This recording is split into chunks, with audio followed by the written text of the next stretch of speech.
Hello there, welcome to The Price of Music, brought to you by Music Ally. If you want an easy guide to what's going on in the music industry and how it all works, well, then here we are, looking at the finances of the music industry, whilst also bringing you stories and comments from the pop biz in the past week. He's Stuart Dredge, I'm Joe Sparrow, and this week we're not starting with a big number, we just have lots of big numbers throughout the show, and we're going to have a sort of one of those irregular deep dives that we do, aren't we, Stu?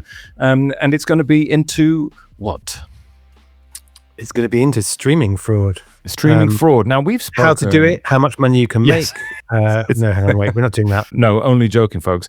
No, we've spoken a lot recently on recent episodes about AI uploads and how, this shocking fact that AI-generated music is now accounting for over 50% of all music uploaded. And when we explain why that's the case, the answer is always, well, actually, it seems to be mainly because people are trying to commit fraud, and AI music allows you to do that. So we wanted to figure out a bit more why, and that was based on a couple of emails we had from listeners saying, well, how does this work then? How does AI music equal fraud? So we wanted to sort of talk about that and discuss what streaming fraud is anyway, and how does it work? And we're going to have a good old route around in that topic, and we think you might be surprised at how it works, who's doing it, and how much money can be made. But first of all, Stu, when we say streaming fraud, what do we mean? What is it? Well, this is one of the first misunderstandings people have, I think, because I think what we all first assume is if someone is trying to do fake streams, they're an artist and they just want to get up the charts and they want to do kind of boost their own performance of music, which, I mean, that is a thing that can happen. It's been mentioned in a few court cases that it might be a thing, labels employing bots to kind of boost things, but it's really not the reality of streaming fraud. Streaming fraud is about organized crime. So it's about criminals saying, well, we want to kind of get loads of money, and hacking people's PayPal accounts via phishing is becoming harder. But hey, this streaming music thing seems to be a lot of money there. How can we do that? So it's very much it's organized crime, seeing streaming music as a way to make money. But that doesn't mean it's not a victimless crime, because every dollar that fraudsters earn from music streaming is sucked away from a human artist who's making real music and putting it out there. And that's why people are bothered about it, I think. It's not just that we're worried about Spotify losing some money to criminals. It's about money being sort of siphoned away from human artists to people who are not professional musicians and not even trying to make art.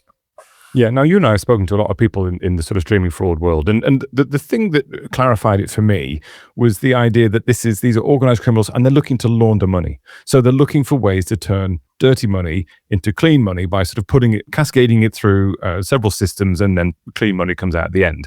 And the way that they find music streaming to be kind of attractive is because as we all know, we can all trot off this figure now, I think, which is that if you get 1 million streams on a music streaming platform, you get about £4,000 to £5,000 worth of money as royalties for that, and it costs significantly less than £4,000 to £5,000 to buy 1 million streams. So if it costs you, I'm making these numbers up, but if it costs you even £2,000 to buy 1 million streams, you're going to make £2,000 to £3,000 of profit, and your money is now clean, and that is the attractive feature of it. We've got some sort of quite stark numbers here to sort of put a frame around it.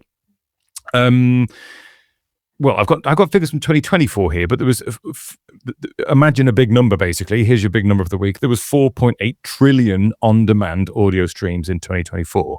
A bigger number in 2025, I imagine. 5.1 trillion the next 5.1, there we go, 0.3 up on that. Thank you very much. Now, there's a tech company called BeatDap, and they are an anti-streaming fraud company. So they work with labels and catalog holders and streaming platforms, and what they do is they're given all their data, and they go through the data and they use their magic system to identify any streams that look like they are fraudulent. BeatDap estimates that between 7 and 10% of all of those music streams might be fraudulent streaming, which would equate to roughly 500 billion fake streams. Now, we can take it for granted that obviously a company whose job is to identify fake streams would say it's quite a big number, because that it's sort of in their interest to say that. But at the same time, Deezer has released information saying that when they looked into their fraud, they sort of found about the same figures, didn't they? 6 to 7%. Yeah. Although some other DSPs, some other streaming services argue the opposite. So I Right. think Apple Music says, I think it's about 0.3% of its streams are fake. And I think Yeah. Spotify was, there was a French study a few years ago that showed that I think 1.14% of Spotify streams are manipulation. Now, to some extent, depends on how kind of conspiratorial minded you are. You might be like, well, that's the ones they know about. What about the ones they don't know about? Is it higher? So it's anywhere between 0.3% of streams and 7 to 10% of streams, depending on who you believe. But I think you can gauge the fact that this is an issue by the fact that the music industry is taking it extremely seriously. The streaming services are taking it. Like, no one is saying this is a tiny thing and we don't need to worry about it. Even the companies that say this is tiny are saying we're working really hard to stop this becoming a less tiny thing. Apple, for example, when it said that barely any of our students, it said that in the middle of a talk about how much work it was doing to identify this stuff and kick it off. Yeah. So they are all really treating this seriously and acknowledging that it is definitely a thing that people are trying to do. It's a big problem. And even if we scale it down, even if we say it's 1% of all streams that are fraudulent, that is still 50 billion fake streams a year, right? Which is a lot. And when we say fake, we're talking about manipulated in the sense that these are not intentional streams from a human being. These are ones that are specifically activated to ultimately generate money for the fraudsters. So, but before we get onto the AI things, Stu, let's sort of talk about how this actually functionally works. And the thing to understand as a key point, if you're still struggling to picture it, is that what they don't do is like upload one song and then point the bots at it and say, right, go and stream this 100 million times and we'll take all that money. That would obviously be flagged and wouldn't work. But they use this quite subtle strategy, which is they release a whole bunch of tracks. They distribute them onto these DSPs. They claim the ownership of them. So when those tracks are played, they create royalties that goes to them. Of course, no one's going to play them because they're not real artists, right?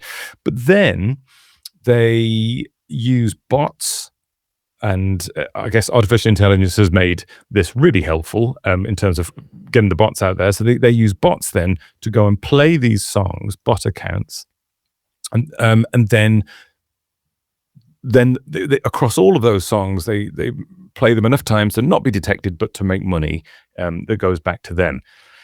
You can sort of see now how artificial intelligence is really helpful here, because you can really quickly spin up lots and lots of tracks that evade detection systems so that they can be played in the first place. Well, that's it. It's a scale play, isn't it? Like, it's not one track getting 1 million streams. It's 100,000 tracks getting 10 streams each. Yeah. And you literally, even as a committed fraudster, you can't make 100,000 tracks as a human every day, but you can use AI to start spinning up those kind of scales. So it's not that AI music is fraudulent of itself, but it's the only thing that can help you have the sheer scale of catalog to upload that makes it work, really. So that's the association between the two.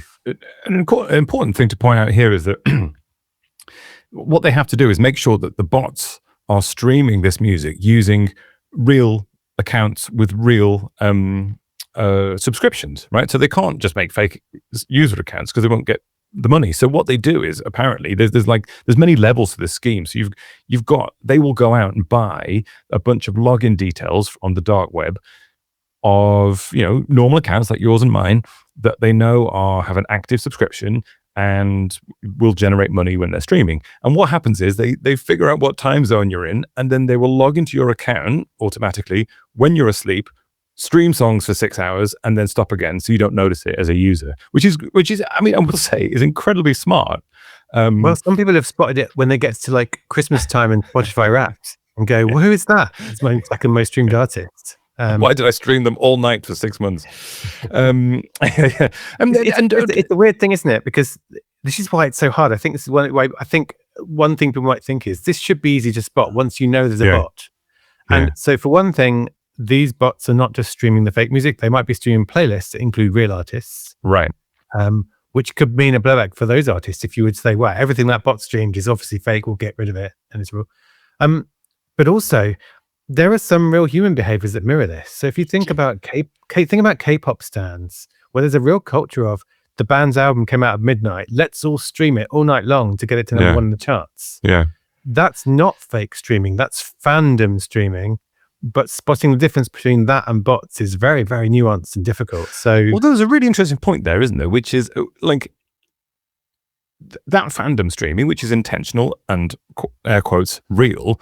It is with the intention to game the system, isn't it? They want to push that track as high up the charts as possible. They're not listening to it necessarily for enjoyment over and over and over again. They're doing it to sort of for a third reason, which is not fraud, but it is.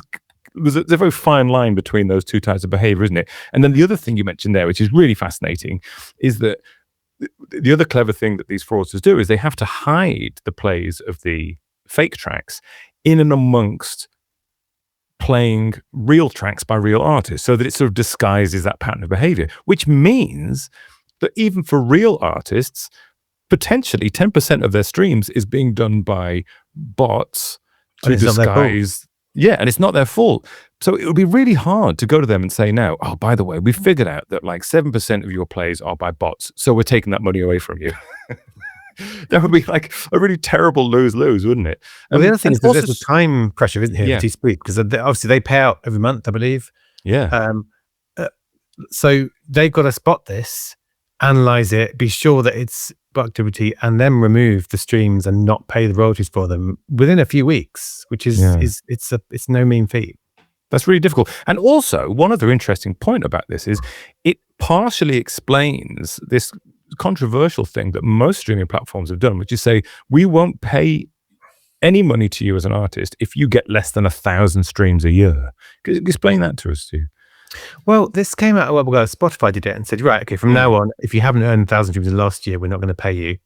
And this was presented as, this is a way of putting money in the pockets of the human artists who are getting traction, who are getting more than 1,000 streams. And a lot of the discussion about it, like you say, has been people worrying about, well, what about artists who are right at the start and are still yet to get their first 1,000 streams on a song? This is bad for them. And it penalizes independent labels' back catalogs, which may do. And this is a valid debate. But yeah, part of this also is that approach does mean that the AI tracks that are getting 5 plays are making money. So it's difficult. It's one of those things that is, in theory, slapping down the AI fraud to put money in artists' pockets. But some artists are saying, hang on a minute, it's also penalizing us if we're not at that level yet. Yeah. But yeah, I think this is one of the key sort of motivations behind that. You'd think, as a sort of slight side note, that it would be fairly easy. You mentioned there the hypothetical indie label that has a huge back catalogue and maybe some of their songs only get streamed 900 times a year, but you still want, if they've got hundreds and hundreds of those songs, they still want the cumulative payment for those streams, and they're not getting it maybe. And you think it'd be easy enough to flag a legitimate catalogue to be paid from stream number 1, wouldn't you? But that's conversation for a different time. Do you have any, Stu, case studies to tell us about people who are doing this? As a matter of fact, I do. Okay, great. No, there have been 2 notable kind of criminal cases in recent years. One is like a couple of years old. It was in Denmark, and there was a man who basically made, I think it was about 2 million Danish kroner, which is about £230,000 at the time. From basically, he released several hundred music tracks, and then essentially some of which were edited versions of other musicians' work that he'd known, right? And then had them artificially streamed. And this guy became Denmark's 46th highest earning composer for streaming between 2014 and 2017. It's a long-term project. It's a long time ago. And it took a while to bring him to court, but eventually he was found guilty and sentenced to 1 year and 6 months in prison. Wow. But then the case at the moment that's on a lot of people's mind is it's a man called Michael Smith. He's from North Carolina, and he was indicted federally in September 2024. So it was a big announcement. Oh, yeah. And the accusation was he worked with an AI music company to generate hundreds of thousands of songs. So, again, like 10 times scale of the guy in Denmark, and then got thousands of bot accounts to stream them on Spotify and other streaming services. And the reason I can talk about this man's name without worrying about being sued too much is that he actually pleaded guilty to this. So he pleaded guilty to one count of conspiracy to commit wire fraud and agreed to pay nearly $8.1 million in forfeiture. Wow. So he still had. So I think this is the allegation. He'd earned more than $8 million from doing the scheme. He was due to be sentenced this week as we talk. There isn't a report this time of what that sentence was, but he could have been. He faced a maximum of up to 5 years in prison. Wow. But yeah, that's an example of a streaming fraud where he obtained more than $8 million in royalties, and that's just one guy doing it. It's funny, isn't it? Because it's a sense of scale. Like when we talk about streaming, there's so many hundreds of millions of people paying for streaming around the world now, and there's trillions of tracks. And so, and we know that there's the amount of money generated by streaming is I don't know, 25 billion or whatever it is. It's huge numbers. These are, and when you talk about $8 million.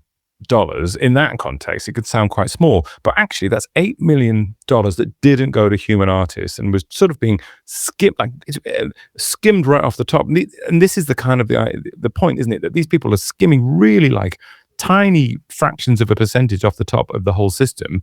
But when you aggregate it across everything, it becomes enormous. And this is where AI becomes really helpful, because it's now this real enabler for this kind of fraud. And it like you said, it allows scammers to produce hundreds of thousands of songs at very close to zero cost and very close to zero time.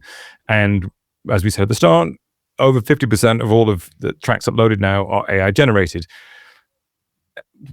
That was from Deezer, but we can assume it's the same across the whole system. What have Deezer said about then how much of that is fraud and what happens after that point? Well, that's interesting, because I think the coverage of this has been interesting, because the coverage is like, oh my God, half of new music is all AI now. It's taking over. But you have to say, is anyone actually playing it? And Deezer says between 1% and 3% of its total streams are AI music. And up to 85% of those streams, the streams of AI tracks, are fraudulent. So that's, what's 85%? That's nearly 9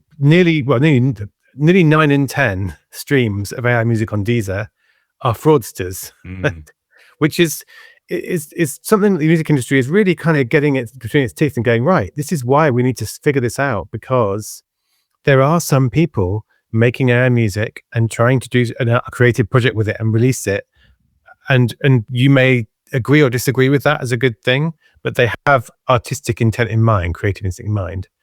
But 85% of the streams of this music at the moment are fraudulent. Yeah. And so if the sort of maximum 3% of Deezer streams are of AI music, only 0.4% of all music on AI on Deezer is intentionally is AI music that is intentionally streamed. So I mean, AI music is really not wanted. That sounds like a rounding error more than intent, doesn't it? And again, I think I've said this a number of times to you on the podcast recently. I just don't understand why platforms are allowing AI music to be uploaded when you're faced with information like that. It's difficult though, isn't it? Because there's 15% of streams that aren't. I think they're all saying that we don't know yet. I know we might disagree on this, which is fine, But I think I think what they're saying is there might be some legitimate stuff that's people want to listen to, and we don't want to throw that baby out with the bathwater. And there's a lot of bathwater right now. Yes. And so at the moment, as far as we're going to talk about what they're doing later on, I think. But at the moment, they're very much focusing on, we're going to kick off stuff that we can see is being manipulated, but that doesn't mean we're going to kick off all AI music, even though that's so it's a very, very sort of fine tightrope they're walking, but that's their view. That's their problem. And then of course, so we've been reporting on this for a few years, and I've always been fascinated by this as a story, because it's so interesting to see how organized crime and Interpol and they connect with music streaming.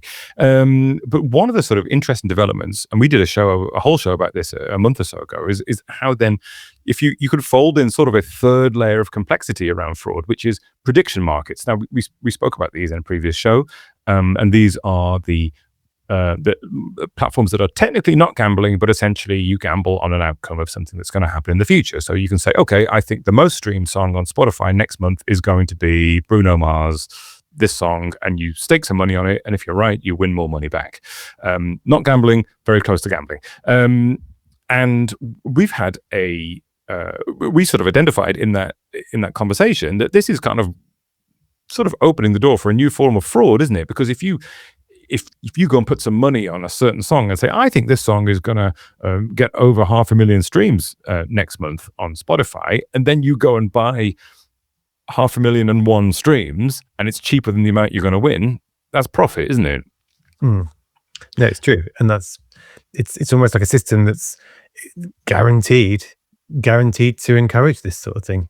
So we've got like, if you're placing, sorry, it's not a big bet, is it? If you're placing a big trade, not a bet, definitely not a bet. Thank you, Stu. Something. Again, like you were saying though, if you could make £5,000 from streaming fraud and it only costs you £2,000, if you're making a trade that would earn you $1 million, then spending $200,000 to make the weird thing about the Cauchy stuff, I think, is that it's not about 100,000 tracks getting 5 streams. That has to be about making one song get lots of streams. Which arguably makes it easier to spot, would you say? Yeah, I think that's where it's a fascinating third layer to this this fraud cake, because it offers another route. So you can say, okay, you can go the traditional fraud route of scraping fractions and fractions and fractions across thousands of songs and letting that accrue over time. Or you can take the YOLO, go big or go home approach, which is I'm going to identify one song, I'm going to use this sort of bot system to bump up the plays, and I'm going to bet on that happening. And as soon as that bet is good, so you say, okay, by the end of August, this song is going to have more than 500,000 plays. Well, that is validated in a very short period of time. And the platform says, okay, it got this many streams, boom, you pay out, you take your money, you're out of the system and gone. So, and this has sort of happened recently. So there was an innocent victim in all this, the independent artist, Malcolm Todd. His song, Earrings. This is an example of something being spotted. His song, Earrings, shot to the top of the Spotify US chart, and it was completely driven by people who had staked money via Cauchy to try and win their not a bet, but it's a bet. And Spotify, so they'd all put money on this song going to the top of the charts. They then did things, I don't know, maybe they streamed it legitimately, maybe they didn't. They then pushed it to the top of the charts to win their money, okay? And then Spotify spotted this and was forced to delete over 500,000 fake streams from the song. And there's zero suggestion here, by the way, that Malcolm Todd or his label had anything to do with this. But that's an example of it happening. And that's the one they've spotted. It could be happening in smaller ways, in more complicated ways that are a bit more obfuscated. So this is a really interesting third layer to fraud because, financial markets are supposedly heavily regulated to stop fraud, but these are kind of operating in a gray area and it's kind of happening very quickly. And of course, there's an actual victim here in Malcolm Todd. He's lost 500,000 streams. He's lost $2,500, let's say. And his account might have been frozen or whatever during that time. Stu, this is the thing, actually. Yeah. This is what we don't know as well. So as in that one thing you could argue that the streaming service should do is if someone is caught manipulating streams, penalize them. But in this case, he hasn't done anything wrong. No. If Spotify's algorithms say, right, well, there were 500,000 fake streams that last song, so I'm not going to promote. I know algorithms don't have this kind of voice, but if the algorithm's like, I'm not going to promote his next single, he was the fraudster, but he wasn't the fraudster. So there's all these unknown consequences if your music as a legitimate artist that has nothing to do with streaming fraud gets kind of wrapped up in something someone else is doing, then it could hurt you not just now when you have your streams taken away, but in the future. And that's something that someone like Spotify has to really carefully deal with. So what else are they doing then, the streaming platforms, to combat this fraud? Well, so there's a few things. They're doing, the phrase, the euphemism is financial adjustments. So essentially, Spotify and Apple Music, if you are a distributor or label whose music is involved in manipulation, they will fine you now. They will find that they will actually punish you with fines. And Apple Music has talked about the idea of how this stick works. We talked at our conference last year actually about this. So there was one distributor who, I think 9% of their streams were fraudulent. Yeah. But the distributor wasn't the criminal in this case. It was just the pipeline for whoever was doing the fraud. And Apple worked with them using its detection tools and kind of, with its stick of, I will fine you. And within 6 months, that distributor's fraudulent rate was less than 1%.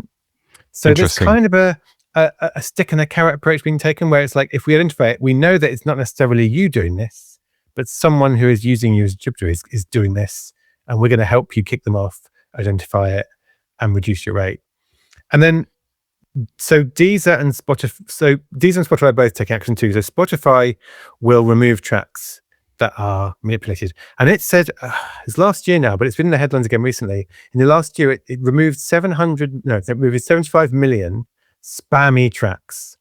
Now, that's not just AI tracks, and it's not just fraudulent tracks, but it's tracks that were either being used for fraud or being kind of uploaded with like similar titles to famous songs or similar. Yeah. So, and Deezer is the same. If we identify fraud, we will take those tracks off and we will not pay them royalties. And the other thing Deezer is doing is actually it started actively removing AI generated tracks that haven't been streamed in 6 months. So if something is up there, that's more about declogging its servers, I think, because if they haven't been streamed in 6 months, they are not being used for streaming fraud by definition. Yeah, or anything else. No one's using them. So yeah, it's basically when they detect fraud, they're removing the songs, they're removing streams if it's not the artist's fault, and they are fining the companies who are being used to upload these songs as well. This is something which is fraud adjacent, but something which is, I think, close to, I think maybe more just bad spirited behavior, but something that drives me mad, which is artists who are fake artists who are clearly using the name of another artist to try and slip into recommendation engines for real users. And before you've sort of thought about, hey, what the hell is this song that I'm listening to? It's already triggered a payment and the system. And I'll give you an example, one that has been bugging me recently, which is I follow the artist Liquid, who was very big in the not big. They were a niche act in late 70s New York, but then they became highly influential. They released, I think half a dozen very, very good influential EPs and bundled into one album, and that was it, right? They were one of those artists that didn't have a ton of success at the time, but have become enormously influential since. So I just sort of follow them because, they might release find some new tracks one day or something like that. And then literally every couple of weeks, I get a new release in my playlist from Liquid, which is just clearly an AI generated track from someone who has, I don't know, strategically chosen the same name, or I don't know. And occasionally I'll be halfway through listening to it and thinking, what is this rubbish? And it's too late then. It's triggered the payment. So that's something else which any of you people working at streaming platforms out there, perhaps you can take my liquid anxiety away from me. Let's go back then to the bare bones. All of this fraud exists because of the way that streaming works. And when we say the way that streaming works, it's the way that money is paid to the rights holders, the artists and the songwriters and the labels, when money is listened to on streaming platforms. Okay. And there is, we've talked about this before, that this system was set up 20 years ago, and maybe it's time to change it. But can you explain how it works and how this connects with fraud and what makes it so enticing? Yeah, sure. So stream payouts are calculated by a shared pro rata royalty pool. So that means that, say, if you're Spotify, you give, I know what it is, 69%, 70% of your revenues are paid out as royalties. And of those royalties, if you as a rights holder, so that if your share of the streams that month is 1%, you get 1% of the payouts pool. If your share is 10%, if you're Taylor Swift and you get 10% of the streams, you get 10% of the payouts as the rights holder, not as the artist. So that means that if you're a fraudster and you can get 0.3% of the streams, that's a decent amount of money. So one thing that has been stressed in the past is, what about different systems? Because they break this. So when we used to talk about a thing called user-centric payouts, which is every user, the royalties from your subscription go only to the artists you've listened to. Yeah. Then that means if you're a fraudster running a fake account, a bot account, all the royalties that come from that go back to you, you're not making money anymore. So that was one argument for that system. There were other arguments for and against it. But yeah, essentially, every dollar that is stolen by a bot farm by a fraudster comes out of the pockets of the human artist because they are competing for their share of this pool of royalties. And as we sort of wrap this up, there's two really interesting things that have stuck in my head from covering this over the last few years. One was I was talking to one of the founders of BeatDAP, this detection company, and he said two things which stuck in my head. The first one was that essentially there are distributors that are much more willing to allow suspicious streams to be uploaded in the first place than others. And he said that that's a loophole that needs to be closed. And I presume that that is probably one of the ways it's going to happen. So, of course, if you are trying to get a song onto the streaming platforms, you have to go through an approved distributor. They are approved by the streaming platforms and as an official distribution partner. And he was saying that there are some distributors that he'd seen, this is a year ago, so things may have changed, where some months up to 70 to 80% of all the streams were suspicious. Now, that to me just sounds like a huge hole in the roof that can be filled quite quickly. And I wonder if you were mentioning Apple Music working with distributors to help them before they were going to hit them with the stick. I wonder if that's one of the holes that they're trying to close at the moment. And then I think so. Yeah, and I think that's probably what we're going to see coming up. And the other really interesting thing he said was, well, like, look, the only reason that fraudsters like this are picking streaming platforms is because it's essentially much easier to scrape money out of this system than it is, like you said at the start, from trying to fraudulently access PayPal accounts and to steal money the old-fashioned way. And he said all the music industry really needs to do is to make that system so unattractive to fraudsters with, I don't know, two-factor authentication and blah, blah, blah, blah, blah, that they just move on to another target and they move on to, I don't know, dating apps instead, So I feel like while at the moment, this is some of the numbers that we've mentioned today might be kind of shocking to people and the percentages are shocking, and thinking of all that, a lot of people perhaps listening are a little bit disappointed on the kind of amounts of money that reach artists anyway from streaming. And they'll be probably even more disappointed to hear that a whole lot of that is going out of the system. But I do think that there's clearly some work, quite a lot of work that's been happening over the years we've been covering this, to get to a point where as much of the money that does go into the system as possible that can be paid out for real streams we're starting to get there. But at the moment, AI has thrown a spanner into those works by making it much easier to produce the music. And then we've got this exciting new development in terms of prediction markets as well. Stu, if you were to put on your soothsaying cap and predict how this is going to pan out, what would you think? What's streaming fraud at the moment? It's like you say, people don't like this at all. So where do you think this is going to go? So I think all fraud is a whack-a-mole game. In it, you find one loophole and close it, and the fraudsters will find another. Like you said, the hope is that they eventually think there's more loopholes in a different industry entirely and go there. So that's one hope. I think everyone seems to have the real bit between the teeth on sorting this. So we talked about the streaming services. Industry bodies too are really hot on this. So the IFPI, for example, and it's a local thing, there have been a bunch of announcements in Brazil about cracking down on streaming manipulation sites. So they've got the companies that are offering to manipulate streams for you, who you might use as a fraudster. So that's happening there. And I think it's a really important part of the AI music debate as well. So it's going to shape how people deal with that and the policies that happen. So I think over the next year, we're going to see more action. A lot of this happens behind the scenes. A lot of it can't be talked about. So Spotify will never tell us, here is how we spot streaming fraud and how because that would be ridiculous. You keep that secret because you don't want to know. Yeah, for good reason. A lot of this is behind the scenes. But yeah, I think people are taking it seriously, and I think people really understand that this is not a victimless crime, and it's not about artists trying to get up the charts. It's about organized criminals targeting the music industry and leeching money from artists. And I think that's what's got everyone focused on. Okay, how can we work together?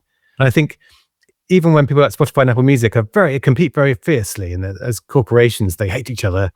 But I think people recognize that working together is actually the key to this. Sharing information when you identify a source of fraud or a new tactic, that this is happening too. So I think really I feel positive, I feel optimistic that people are People are taking it seriously, and they're making serious moves to crack down. Just on that last point about it not being artists boosting their numbers and juicing the figures, that really is a very small percent of what is considered streaming fraud. It's below 10% from what I remember. And though as a final note, one of the guys from BeatDab did mention a really genuinely ridiculous situation where on that front, where he was aware of there was two US rap stars who got into a beef, right? I don't think they were like huge household name hip hop stars, but they were two rappers who got into a beef. And so one of them paid for fraudulent streams to be added to a song of the other rapper, knowing that it would be spotted and then that their song would be taken down as a result. And it did. And so using the detection system screwed up the whole release campaign of the other rapper that they were beefing with. So that's my loophole. I am very happy for ridiculous hip-hop beefs to extend to fraudulent activity. I think this is the other thing we haven't really talked about, but I think if you're an artist listening and if you're ever tempted to juice your streams, because there are these services promising you fake streams, fake social follows, fake likes, it's always a bad idea. If not in the short term, you may get that short-term boost you want, but if it's detected, you're going to get action taken against you, and it's just not real fans as well. It's not in any way building your career. It can sometimes feel very daunting and tiring building an audience in the current landscape. But the promised shortcuts offered by anything that's manipulated or fake it's storing up trouble for yourself. So it definitely has a long-term effect. I do understand the temptation. I mean, obviously, okay, first of all, there's two different types. If you're paying for Spotify streams, there's a definite financial outcome, and so you are then gambling essentially with accusations of actual fraud, and so that's a problem, like a legal problem. But I always understand that frustration you just mentioned of artists working really hard and getting nowhere, and then a promoter saying to them, "Well, if you've got like this many followers on Instagram, I'll think about booking you." And I understand that. I know artists who have done that and it worked in the short term, but you're right, in the long term it just you've bought yourself a whole load of fake fans and it's going to screw up all of your no one's coming to that connectivity. No one's coming to that gig from who is following you because they're all fake, but you've got the gig, and is that a foot in the door or not? And that is that complicated dynamic of the music industry, which is a bit fake it till you make it, and where is that line? So it can be really obvious as well. Story. Like there was like you could end up someone saying, why is it that all your streams are coming from this kind of very small country somewhere in the world for no obvious reason? And so I mean, I think it just